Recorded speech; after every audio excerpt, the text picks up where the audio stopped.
Welcome to our July 8th, 2019 Salina City Commission meeting. If the voice just dies halfway through the meeting, I'll ask Vice Mayor Hobbit to take over. Could we have the roll call, please? Mayor Davis. Here. Commissioner Hay. Here. Commissioner Hodges. Here. Commissioner Hoppick. Here. Commissioner Ryan. Here. Okay, if you're able, please stand for the Pledge of Allegiance and a moment of silence. I pledge allegiance to To the flag of the United States of America and to the republic for which it stands, one nation under God, indivisible, with liberty and justice for all.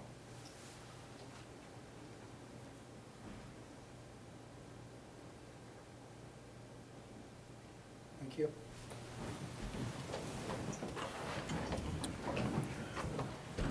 And we will start with awards and proclamations. Item 3.1, the month of July 2019 as Americans with Disabilities Act Month in the City of Salina. Bill Rouson, Accessibility Advisory Board Chair, will read the proclamation. Good afternoon, sir. How you doing? Afternoon. Proclamation declaring July 19th, or July 2019 as the Americans with Disability Act. Whereas the Americans with Disability Act, ADA, was passed on July 26, 1990 by President George H.W. Bush to ensure the civil rights of citizens with disabilities, and July 26, 2019 marks the 29th anniversary of the passage of this monumental legislation. And whereas the ADA is a civil rights law which prohibits discrimination against individuals with disabilities in all areas of public life, including jobs, schools, transportation, and all public and private places that are open to the general public, and has expanded opportunities for Americans with disabilities by reducing barriers, changing perceptions, and increasing participation in community life. And whereas the disability rights movement began long before the passage of the ADA in cities and towns throughout the U.S., when people with disabilities began to challenge social barriers that excluded them from their communities, and parents of children with disabilities began to fight against the exclusion and segregation of their children, and communities established local groups to advocate for the rights of people with disabilities, and local groups began to establish the independent living movement, which challenged the notion that people with disabilities need to be institutionalized, and which fought for and provided services for people with disabilities to live in their community. And whereas the City of Salina's Equal Opportunity Ordinance affirms the principles in equality and inclusion for persons with disabilities as set forth by the Kansas Act Against Discrimination, KAAD, and as embodied in the ADA, and whereas the City of Salina's Accessibility Advisory Board exists to advocate for citizens with disabilities as well as provide technical assistance to the city on matters related to the disabled population. And whereas numerous organizations in Salina work with constituents and communities to bring forth the promise of hope and freedom that's envisioned by the passage of the ADA. Now, therefore, I, Trent W. Davis, Mayor of the City of Salina, do hereby proclaim the month of July 2019 Americans with Disability Act Month. And I urge that the citizens of Salina celebrate the 29th anniversary of this historic legislation by recommitting to increasing awareness and understanding of the ADA and to observe this month with proper events and celebration. In witness whereof I have hereunto set my hand and caused the seal of the City of Salina to be affixed this 8th day of July 2019. Trent W. Davis, MD, Mayor. Thank you. I thought this country was fairly modern and advanced in 1990, but I would have thought that the ADA was passed way earlier than 1990. That's not a very long time ago. Yeah. Are there any events Coming up occurring? on July 26th, the Independent Connection, which has just recently moved to their new location at 436 South Ohio, is going to be holding an open house from 9 in the morning until noon to, one, get people familiar with their new location, and two, it's an ADA celebration, which I'd like to take an opportunity to invite all of you to stop in. Right, you want to give the Independent Connection a 30-second? Well, Independent Connection works with a variety of disabilities funding, helping people find funding for the necessities of life, the durable goods. They find ways to improve education for people with disabilities through grants and things of this nature. It's a very worthwhile cause. Thank you. And I have a signed proclamation for you.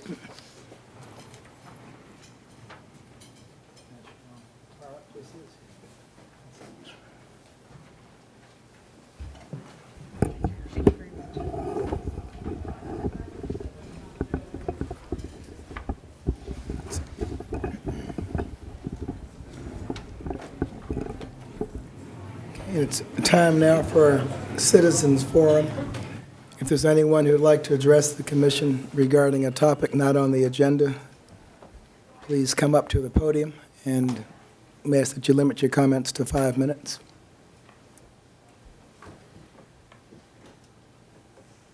Okay. Seeing no one, we have no public hearings for today. We can move to the consent agenda. Item 6.1, approve the minutes of July 1, 2019. Short and sweet. Is there any action on this consent agenda item? Mayor Davis, I move that we approve the consent agenda, item 6.1. Second. Okay, it's been moved and seconded to approve the consent agenda. All in favor, say aye. Aye. Any opposed? Now move on to administration, 7.1.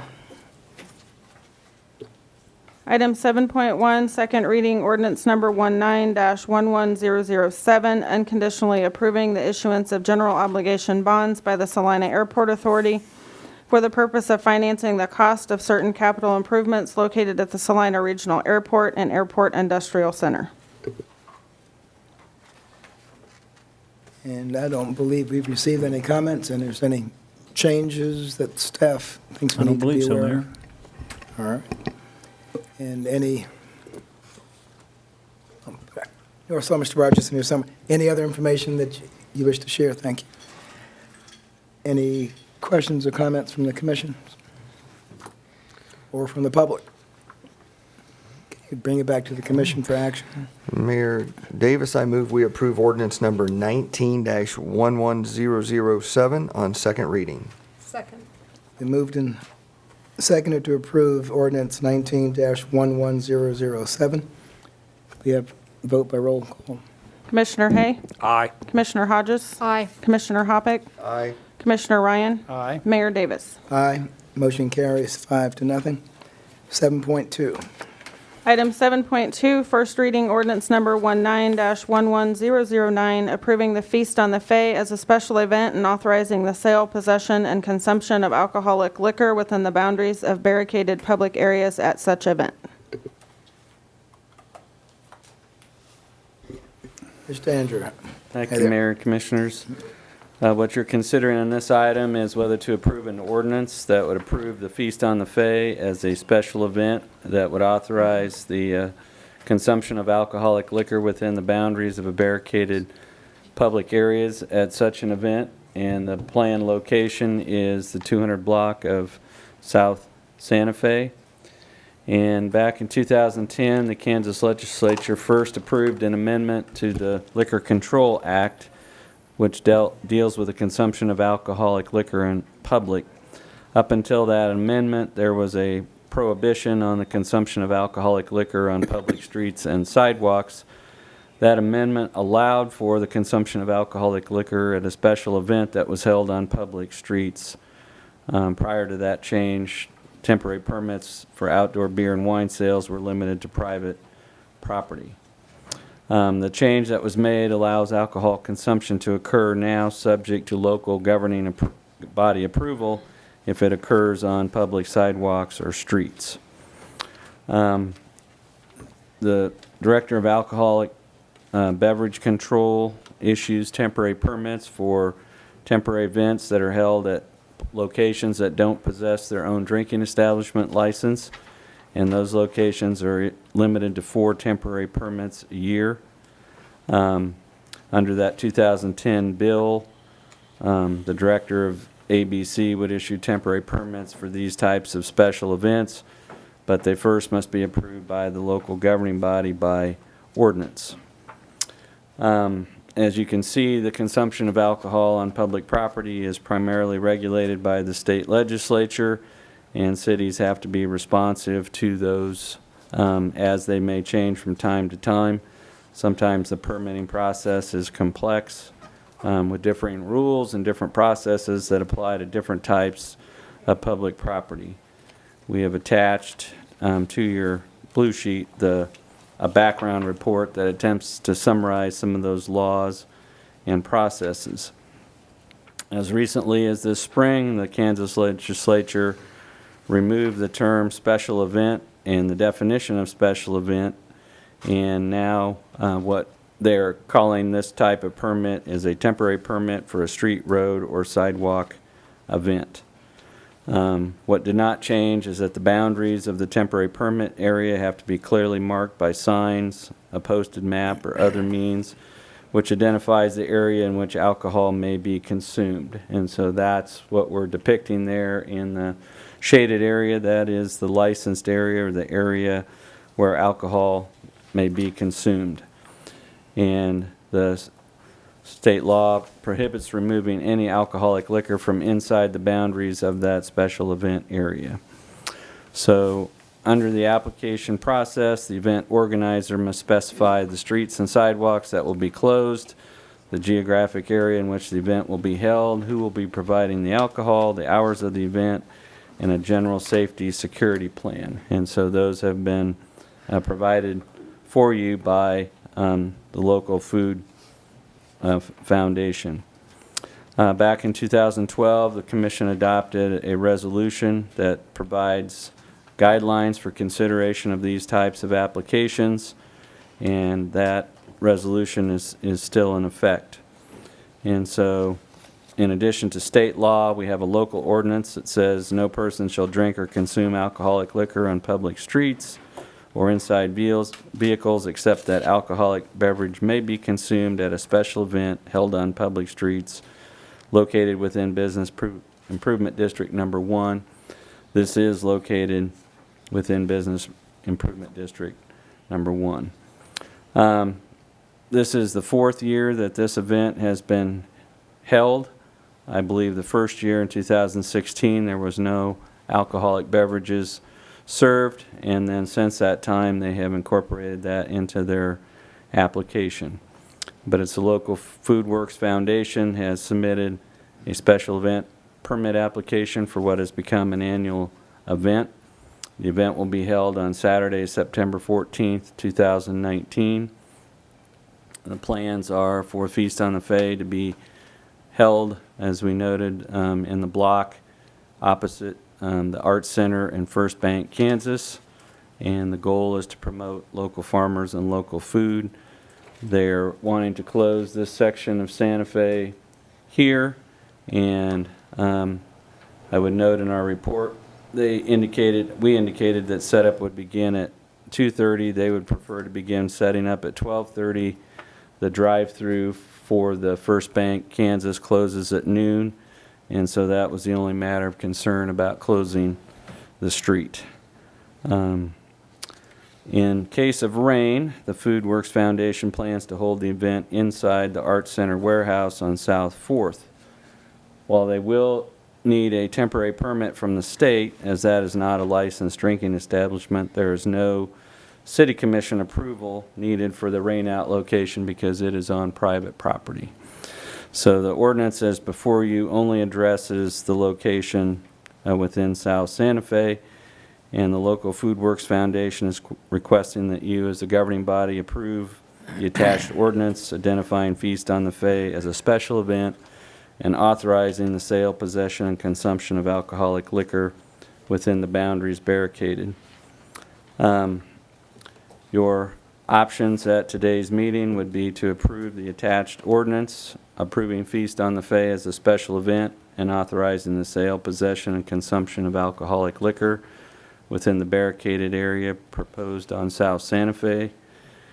You could approve the ordinance with any modifications to the location, size, date, or time of the proposed event, or you could decline to approve the attached ordinance and deny the approval of the proposed special event on South Santa Fe.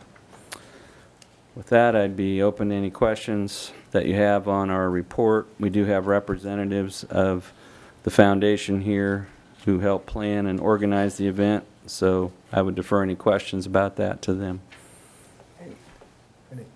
Questions? I guess my only question was when we had approved that event for Seraphim down at Spillman Plaza, I believe, we had ultimately come up with a rain date. Is there a rain date anticipated? If, in case something were to happen, is that something that we could incorporate into the ordinance before us today like we did for Seraphim? Or is that the reason for the alternate? Oh, was there an Alternate The reason, location. Oh, alternate yeah, location. the reason Okay, I that, got you. in the case of Seraphim, both Right. the original date and the rain date were taking place on public property. Gotcha. The alternate location here is private property and does not require your Gotcha. approval, so the ordinance is clean and just has the one date and the one location. Perfect, thank you. Sorry, I missed that. Is the plaza also being barricaded off, looking at the highlighted area there? Yes, that's Yes. my understanding. Okay. Will people be going to the food trucks to get their food and then back to Fay, or will it be served? No, it'll be served. It'll be served, okay.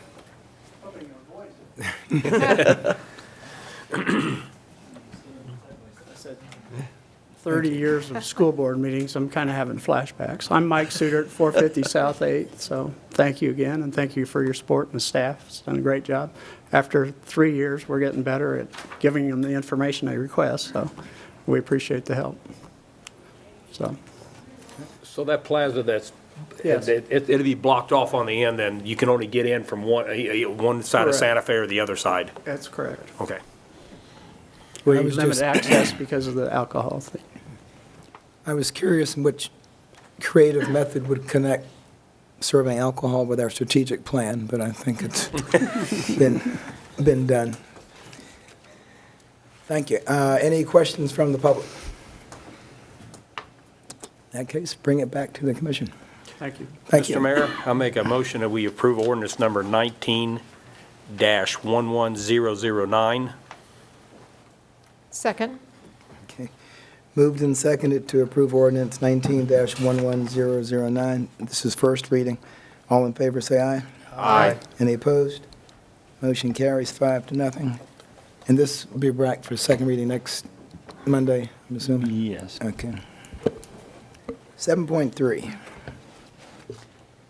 Item 7.3, first reading ordinance number 19-11010, amending section 5-25 of the city code to permit consumption of alcoholic liquor on certain Saline County livestock and expo center grounds and buildings.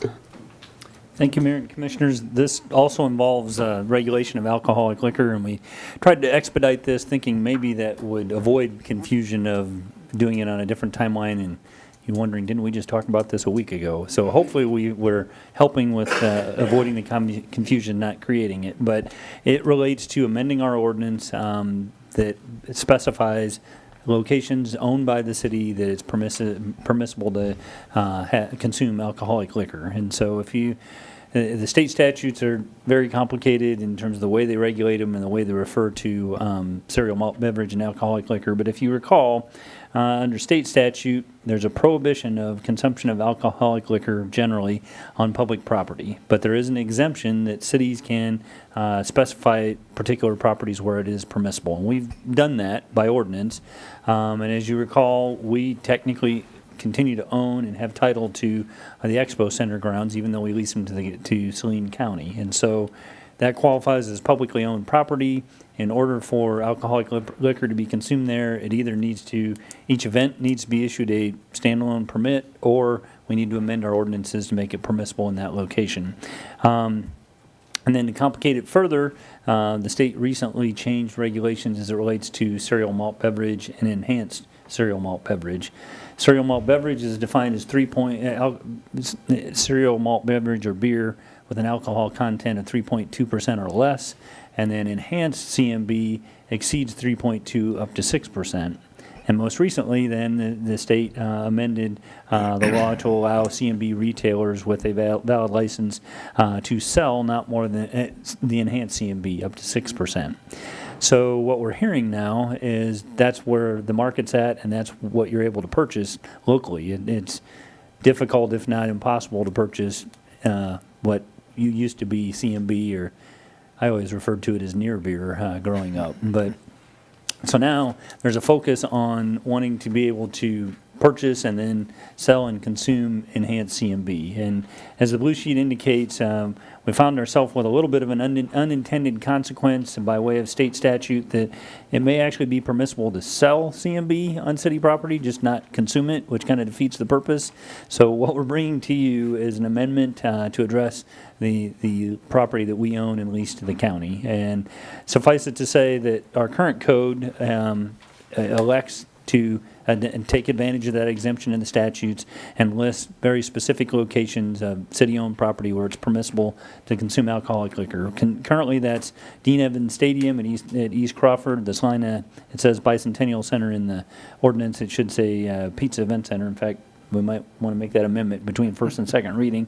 The Smoky Hill Museum, Memorial Hall, the portion leased to community access television, and sidewalk dining areas as we regulate Chapter 35. So this proposed amendment would add to that list by including the leasehold property to Saline County.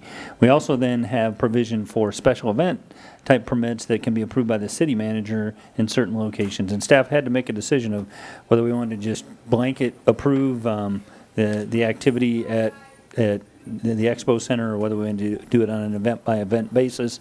My thinking was we lease it to the county, would like to give county kind of full control and discretion, and frankly, that don't know how many events they might have, but don't really want to have to event by event approve things at their property. So we could have just as easily added it as a special event item permissible and subject to city manager review and approval, but I think it's probably a little bit more cooperative with Saline County and their intentions just to make it permissible at their discretion. So essentially, that's the amendment that's before you. There's no fiscal note to be had in terms of conformance. It's the kind of overarching high-quality services consistent with your direction. And options for your consideration, you could approve the ordinance, you could approve it with amendments that you offer up today, you could postpone consideration, you could approve it on first reading and provide direction, which I would suggest to you that between first and second reading, we'll go ahead and convert the reference to the Bicentennial Center to the Tony's Pizza Event Center, and then, or you could vote to deny it, which would result in the prohibition remaining as it relates to alcoholic liquor and enhanced CMB, and preclude Saline County from being able to sell and allow consumption on the property that they lease from us. So with that, I'd be happy to try to answer any questions that you might have. Any question? This include the stadium where the rodeo? Yes, we tried to be all-inclusive of the entire leased property. All right. It's also, the areas designated are consistent with the current CMB license held by the Expo Center. So that was Okay. Thank you. Any questions from the public? Any comments? Any more comments or questions from the commission? Any action from the commission? Mr. Mayor, I move we approve on first reading ordinance number 1911010, amending section 525 of the city code to permit consumption of alcoholic liquor on certain Saline County livestock and Expo Center grounds and buildings, and clarifying the proper title of the former Bicentennial Center as the TPAC. Second. It's been moved and seconded to approve ordinance number 19-11010. All in favor, say aye. Aye. Any opposed? Motion carries 5-0. Now I'll move on to development business 8.1.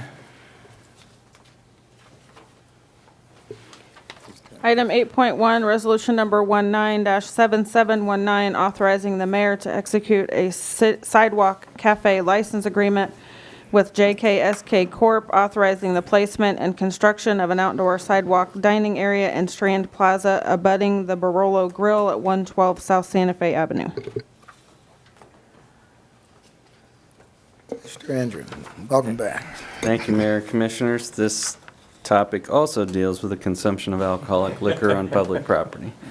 What you have for your consideration is whether you wish to enter into a sidewalk cafe license agreement with JKSK Corp., authorizing the placement and construction of an outdoor sidewalk dining area that would actually be in a rear plaza in Strand Plaza abutting the Barolo Restaurant at 112 South Santa Fe Avenue.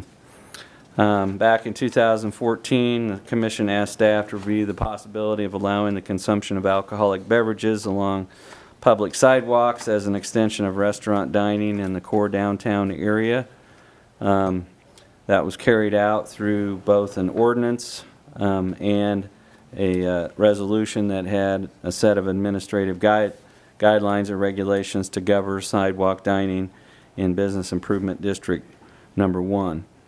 As of today, the City Commission has approved 2 sidewalk cafe license agreements, one for the Old Chicago Restaurant and one for the Blue Sky Brewery. Preliminary work on both of those dining areas is underway.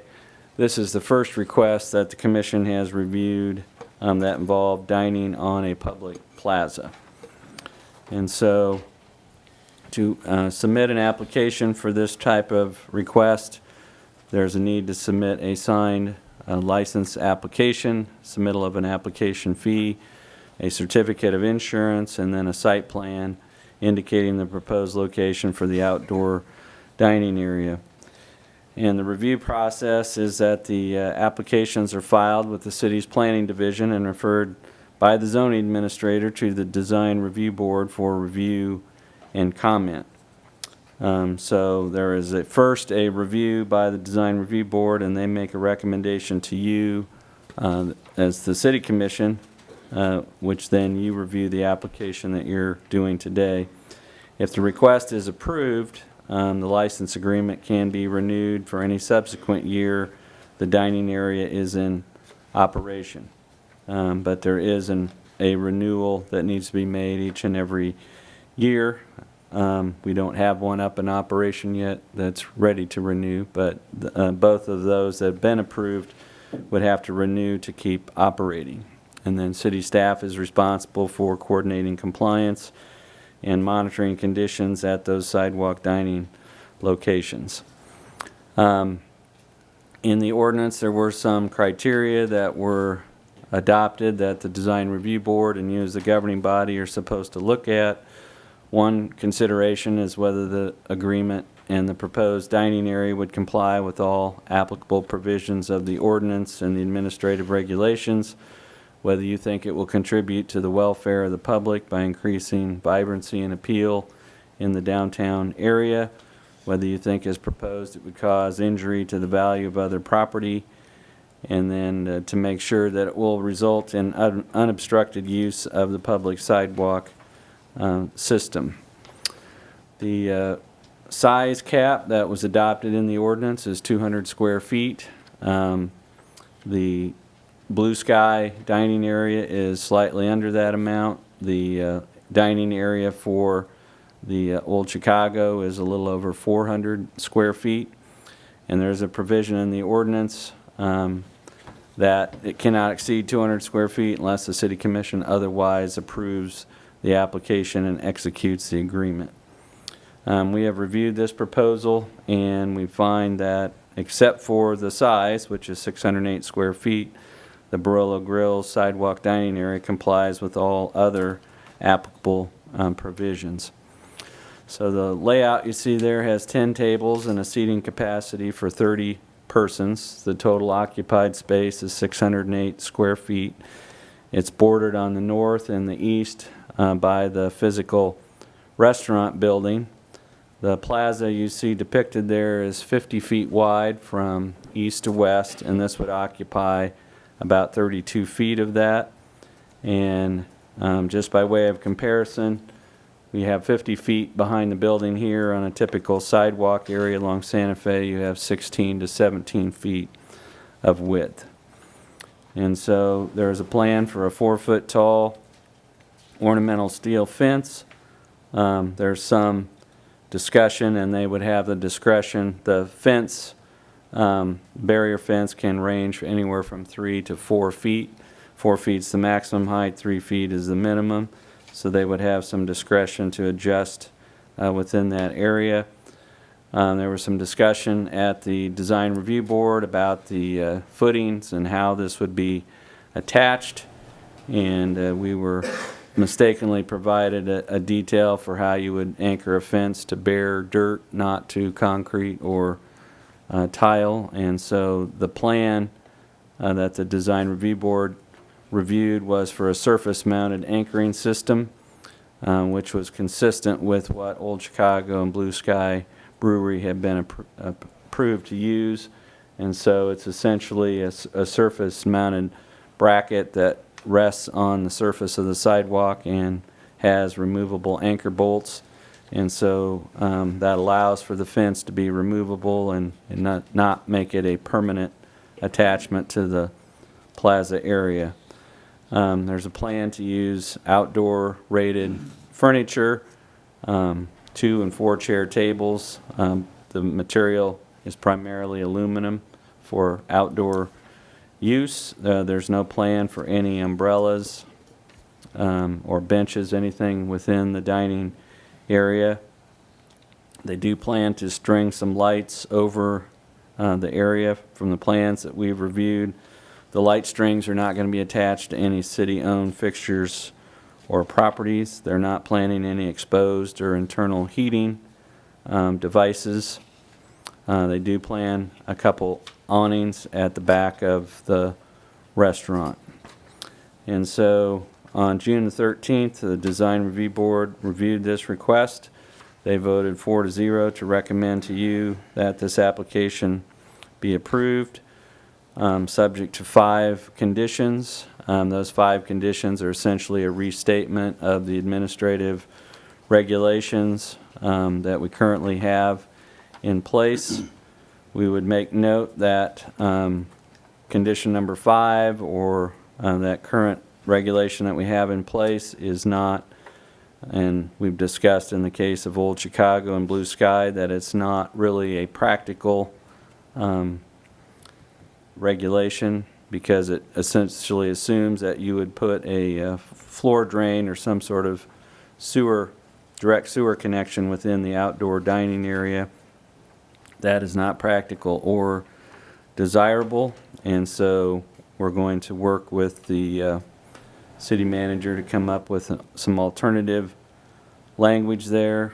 What we've seen cities doing ranges from doing only dry sweeping and not using any kind of power washing techniques, to communities where the SDI group or the city itself does periodic power washing, but the restaurants only do sweeping and cleaning. But there's no expectation that they're going to put a floor drain into this area, but they will be required to keep it clean and free of debris and trash. The findings that the board made are summarized on page 8 of the report. They did find it conform with all of our ordinance requirements except for the size. The board concluded that the 32 by 21 foot dimension was justified to provide adequate seating and circulation behind the restaurant, and they found that it would not impede any pedestrian travel. They think it will increase the activity level and vibrancy of this block of Santa Fe. The Strand Plaza is really not a very actively used space at this time, and it only occupies 10% of the total plaza area. So in terms of your options this afternoon, you could approve the attached resolution authorizing the mayor to enter into a license agreement with JKSK Corp. To allow the placement of the sidewalk dining area. You could return this application to the Design Review Board for further consideration. You could decline to approve the proposed agreement and provide further direction to the applicant and to staff. So with that, I'd be open to any questions you have about the report or the graphics that we've displayed on the screen. Start down here. I just had a couple, I think they're more confirmations rather than questions, but I just wanted to confirm that at the buildings that are located south of the buildings that are going to house the Barolo Grill, they also have plaza access, and this would not, they would still be able, if there were a restaurant, to come into one of those buildings located to the south. They'd still have access to that plaza and be able to utilize that for their own outdoor dining area if they should want to. Do you have the aerial photo, Joan? Right, because it just So- takes up that tiny Right. It takes northern- up just that Right. space so that all of these rear areas would be open and they would have essentially the same opportunity if they so desired, but none of this encroaches in front of the storefront or plaza front of any other Right. And then- property.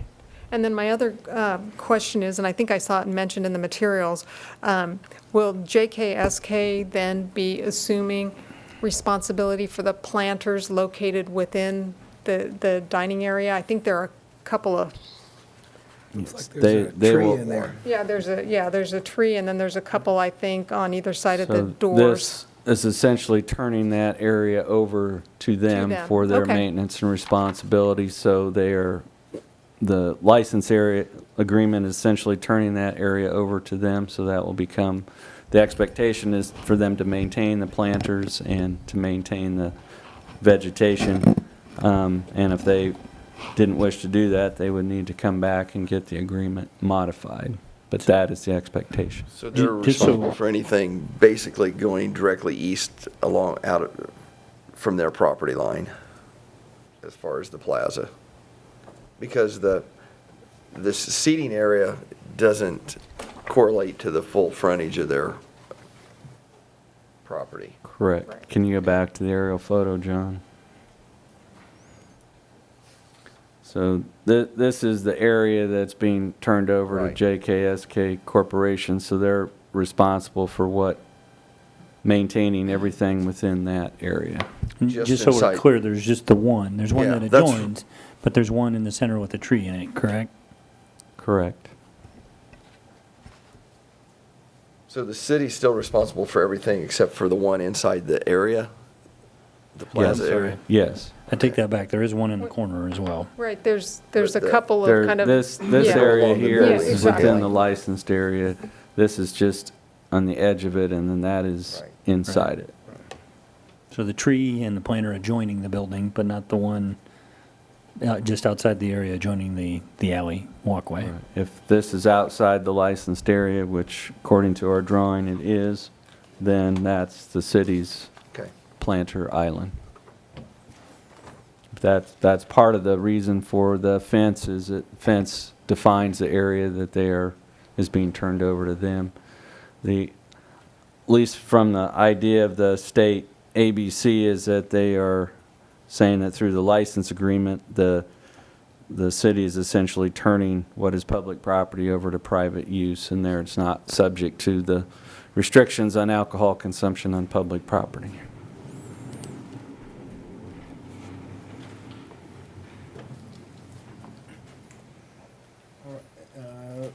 Nothing here.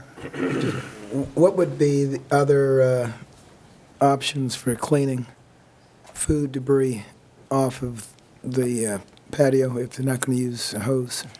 It's a little bit of a gray area. Our illicit discharge ordinance currently only exempts residential driveway and hosing and car wash. There's a provision there that the city manager can exempt other activities in reviewing what other communities are doing. Some of them are allowing for power washing, but they're saying that the power washing must conform with EPA regulations. And so the best practices that we have reviewed would indicate that the entire area needs to be swept clear of any debris, trash, food, particles, and that only water and not any kind of solvents or soaps or anything else be used in any washing activities. Because the idea is that without a sanitary sewer connection, then any runoff from the site is going to the storm drain. And so only pure water can be used because you can't have solvents or soaps or anything else going into the storm drains. Now, does that water, let's say it's mopped, any residual water in the bucket has to be dumped inside? If they were to use a mopping mechanism, they could wring the mop out in a bucket and then dump it inside the restaurant. That may or may not be practical, but that's an option that does comply with the illicit discharge. So we just need to do some more work in that area, and we continue. This is our third one. 2 of our 3 have exceeded 200 square feet, so we may need to revisit whether 200 square feet is too small. There's a number of things that we need to re-examine with this. We're still at the infant stage in doing sidewalk dining. So.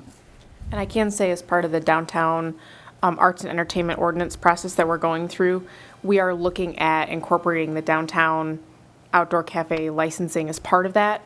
So we're taking what we've learned these last couple of months, but also kind of taking some other best practices and pulling that all together. So you'll definitely be seeing revisions to kind of that whole piece. One thing we did learn was that on the 16th Street Mall in Denver, the individual restaurateurs are responsible for sweeping and cleanup, but the city itself does. They power wash the entire 16th Street Mall, and they don't leave it to individual restaurateurs to power wash or wash their own spaces. They just do it as a district-wide program periodically. So it is the responsibility for the restaurateurs to remove all trash and food particles and things like that, but it's actually the city of Denver that does the power washing on a periodic basis. All right. Thank you. Any questions or comments from the public? All right, bring it back to the commission for action. Mayor Days, I move we approve resolution number 19-7719, authorizing the mayor to execute a sidewalk cafe license agreement with JKSK Corporation to allow the placement of a sidewalk dining area in the Strand Plaza at the rear of the Barillo Grill restaurant at 112 South Santa Fe Avenue. Second. Any further questions, comments? All in favor, say aye. Aye. Any opposed? Motion carries 5-0. And item 8.2. Item 8.2, application number Z19-7, requesting a change in zoning district classification from RS Residential Suburban to C6 Heavy Commercial on a 1/2 acre unplatted tract of land located on the north side of Beverly Drive, west of Broadway Boulevard, and is addressed as 1430 Beverly Drive. Looks like this is the Dean Andrews show today. Thank you, Mayor and Commissioners. This is an application that was received from Jeremy Forshee, who's the owner of property addressed as 1430 Beverly Drive, which is not part of, but is adjacent to the Broadway Boulevard corridor. And it seems like all land use and zoning questions related to that corridor and adjacent areas are fairly complex because it's such a mixed-use area. And the area west of Broadway between Beverly and West Crawford was brought into the city in the 1950s. Some of the development out there predated the annexation. but our records do show that there was an addition to this house and a garage constructed in 1961. This property is not part of any of the platted subdivisions in that area. It's currently an unplatted tract. And in 1977, when the city was comprehensively rezoned and remapped, this was given a residential suburban designation, and that was at least partially because it and neighboring properties were not platted. And so the applicant in this case purchased this tract of land in February of this year and is requesting the rezoning of the property from residential suburban to C6 heavy commercial.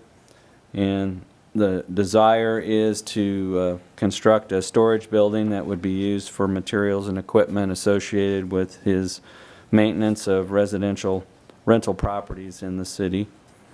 And the reason C6 zoning is being requested is because it does allow construction of those types of storage buildings. And as you can see from the map, the property directly to the west, owned by Terry Ord, is zoned C6. This property is not platted, and as part of any zoning change that might take into effect, the property would need to be platted, and Mr. Forshee has submitted a plat of the property, but the focus this afternoon is on the zoning classification. His belief is that the property is no longer suitable for continued residential use, that it's more suitable for commercial use, and has filed this application to convert it from a residential to a commercial building site. We've summarized for you the C6 development standards and also pointed out that the C6 district does allow some additional commercial uses that are not allowed in C5, which is our most prevalent commercial district. You are acting in a quasi-judicial capacity this afternoon, so there are certain factors that you're supposed to weigh and consider in reaching a decision, and so what we attempt to do when we present our reports is to summarize those different factors for you to weigh and consider. One of those deals with the suitability of the property for development under the existing zoning limitations. And so one question for you to consider is whether you view this property as more suitable for continued residential use or conversion to commercial use. We have a wide range of commercial and residential uses and mix of zoning classifications on Beverly Drive. To the far west, you have the former Moose Lodge, which used to be zoned RS and was recently rezoned to planned C5. There's a property next door to the Moose Lodge that was also zoned residential. It was rezoned to planned C5. On the south side, you have a large manufactured home park. You have a row of rental housing. There's a former auto repair business is now used as a church, and it's zone C6. And then you can see to the north that you have I-2 zone property that's used by Furco Rental. The lots on the north side of Beverly are deeper than what is on the south side, and that has encouraged several small businesses to establish locations on that side of the street. The south side between Beverly and Crawford is pretty solidly residential. We sent out notice of this application, and we received comments in opposition to the zoning change from the owners and residents of 1443, 1503, and 1507 Beverly Drive, which are all here on the south side, on the opposite side of the street. They expressed concern about increases in traffic, the possibility that a storage building could be converted to another more intense commercial use. One question for you to consider is whether the nature and development of the development Mr. Forshee is proposing is compatible with the development in the surrounding area, and whether it would have negative impacts on those residential properties. There's no real issues with utilities or drainage as it relates to Beverly Drive. We have a very large 72-inch storm sewer here that carries runoff back to this Dry Creek cutoff channel, which kind of serves as neighborhood detention. Beverly is classified as a collector street, not as a local or residential street. It carries about 1,400 vehicles a day. And while commercial storage buildings are the type of building that Mr. Forshee's proposing as a low-traffic generating use, there are a wide range of other uses allowed in C6 that could have a traffic impact on Beverly Drive. The land use map shows this as a transition area between employment areas to the north and suburban residential to the south, and which, as you can see in your packet and on this map, and that whole Broadway corridor there is kind of a mixed bag, and with a vacant Kmart store and some other vacant property in there, it's an area that is going to require some, probably some creative zoning tools, because it's not a purely retail area anymore. So one thing we pointed out is that this north side of Beverly Drive has historically had a mixed-use development pattern. It's really a transition area between industrial-type uses to the north and purely residential to the south. It's really your judgment as to whether you think this side of Beverly should be protected from further commercial expansion. The Planning Commission looked at this at a public hearing on June 18, 2019. Several neighboring property owners appeared and spoke in opposition. Following presentation of staff's report, comments from Mr. Forshee, comments from neighbors, and discussion by commission members, they voted 9-0 to recommend conversion of this application to Plan C6 with use of the property limited to indoor storage of personal items and equipment. And they found that planned commercial zoning would permit the applicant to achieve his stated intent while prohibiting use of the property for other commercial purposes, and that planned commercial zoning is needed to maintain compatible land use relationships with surrounding development on Beverly Drive. So we've kind of attached a report, provided a summary of the differences between planned commercial and straight commercial zoning. The two main tools that planned commercial offers is it requires that a specific site plan be tied in with the zoning action, and that it also allows you as a commission to restrict the uses so that if there are uses like auto repair or convenience stores or things that are not appropriate in this type of setting, those can be restricted out of the ordinance. And so those are the two main advantages from a planning perspective of a planned commercial zone versus straight commercial zone. And I think sometimes neighbors don't always understand that once you have a C5 or a C6 district in place, uses can change one to another. As long as they're within that district, there's no notice, there's no opportunity for neighbors to comment on that. The choice as to whether a planned commercial is the appropriate tool here is at the discretion of the City Commission. So the way that the ordinance is structured is that the Planning Commission has made their best recommendation, and it's at your discretion whether you think the applicant should be directed to amend the application to planned commercial.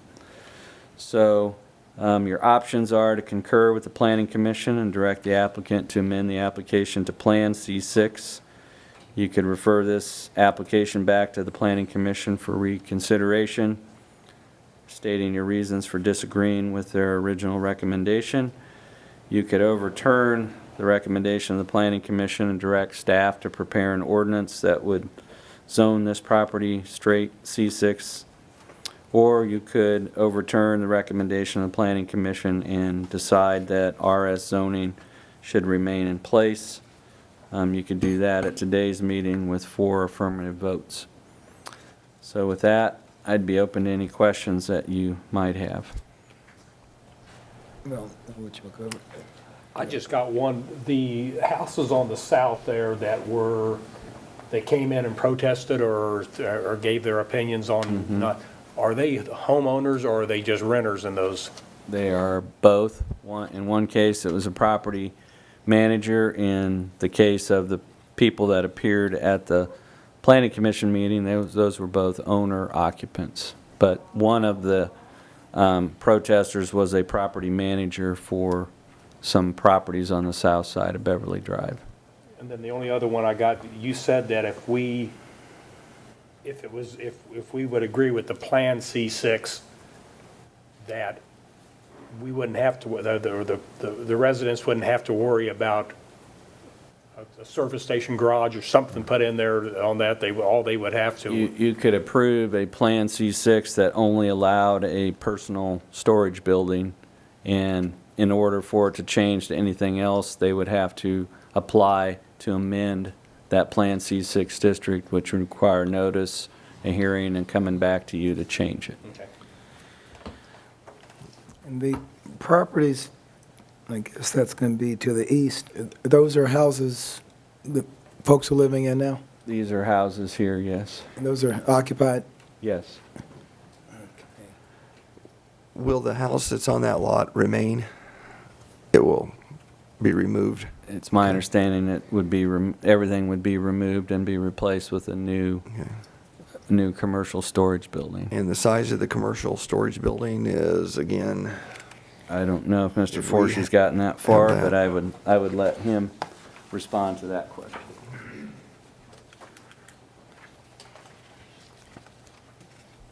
We haven't designed the building yet, guessing 40, 60 to 50 by 70, just in between there, just as that lot lays. And that's kind of a deep lot. Will it set towards the back of the lot, or do you have any idea where you'll be placing that? Yeah, I think setbacks are 25 foot, I 25, believe, so from you'd the be- front. But the plan is, from the aerial, just, again, we don't have anything solid, but where the house front is in that vicinity back, so it'd be, longer drive. Building would set to the back of the lot. So, okay. And the front of that house is deceiving to the actual home itself. I mean, we're not into tearing houses down. We own quite a few of them in Salina, and we've rehabbed multiple properties. This one can be rehabbed, but as far as the building in Salina, we do own several properties along Beverly Drive, so most of the north side is ours already. This is a good place for us. We have quite a few units over in that area. I mean, we've got them from Saddlebrook on up to Ash Street, but this is a great location. As far as the street's wide, we can, get in and out of that area, but it's not on a commercial, Broadway corridor where, as far as, I know a lot of people don't like the looks of, I'm going to steal their name, but Morton Building style in town, but that's our idea going in there. Is that gravel or concrete? So there's two entrances. Where you see the gravel now is probably going to be the more used one. Where it's residential to the west will be we don't have any windows, so that the doors will be basically where the window is on the house now, the overhead door, and then concrete that area, and then probably concrete one drive in, and the other one would just be gravelled in. There's a storm right in the center of this. It's hard to see from this picture, but at the end of the road, if we're standing on the street now, to your right is going to be a storm drain, and then you could build a circle drive around that. We plan on using that, and then just one driveway back to the building. So this, Where Stellon drives in there, there's a storm drain. We couldn't build a driveway there. It has to be one on each side. the building would be how tall? Right now, the current plan's 14 foot sides. I don't know the restrictions. I mean, we've looked at it. I think it's pretty open in the C6.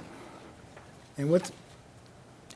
Honestly, what's it'd be, that property the building adjacent? to the west is kind of what we're going to mimic that. Theirs is just set clear towards the front. That's just the storage building to the west? Well, yeah, it's, I believe they got a church in there now, my belief. I think they're using it as a church, half of it.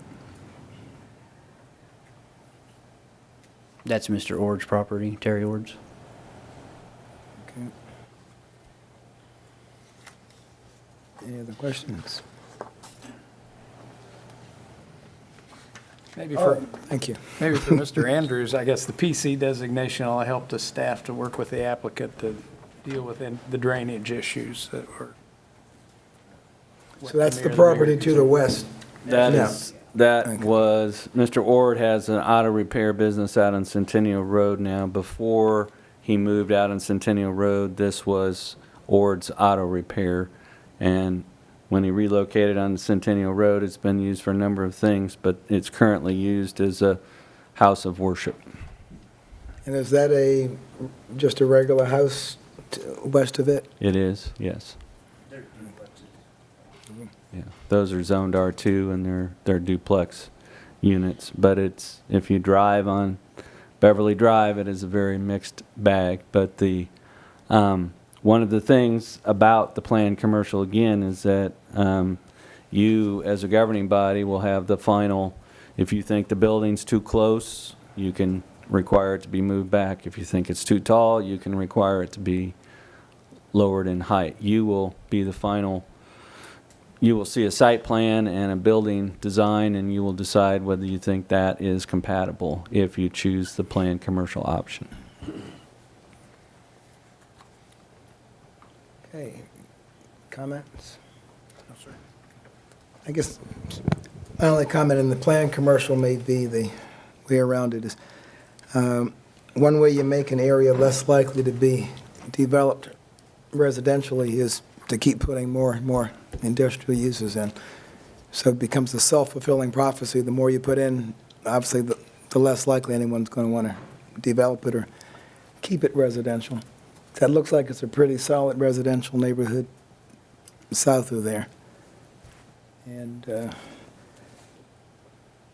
just hope that future commissions would be vigilant upon any request to change the use of the building if it became planned commercial.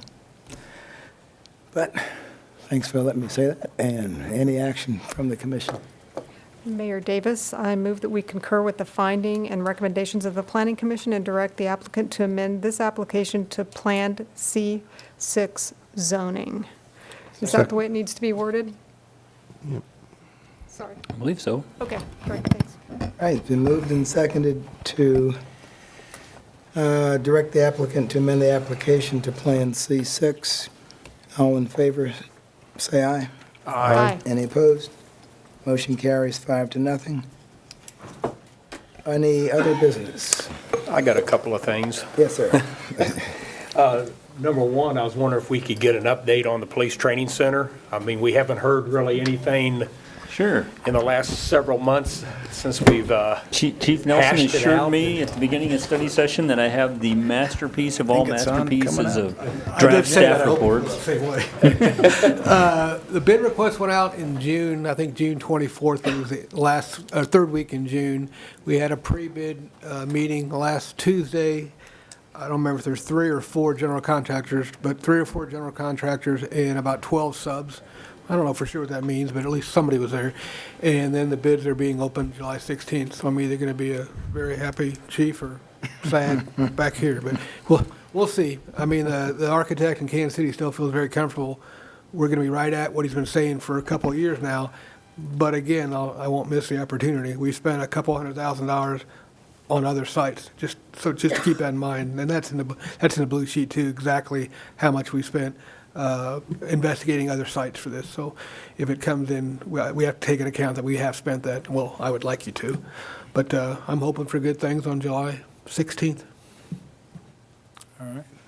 I have a question. I don't know if it's for Chief Nelson or if it's for Mr. Scragg, but how is the police design group that are our architects for this, are they going to be serving like as our project manager or something? I mean, we're not asking Chief Nelson to serve as the project manager, are we? No offense None taken, intended. but no.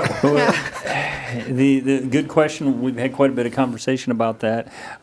They are offering to provide a level of service, but not serving in the role as an owner's representative in terms of being on site the entirety of the construction. So we've tried to kind of divide up responsibilities and enlist the help of the building official and development services to keep them involved in the front end in terms of kind of the design and bid process, and then provide some supplemental support to the project as it's going on. But more generally, we've kind of gone to the owner's rep process on complicated projects.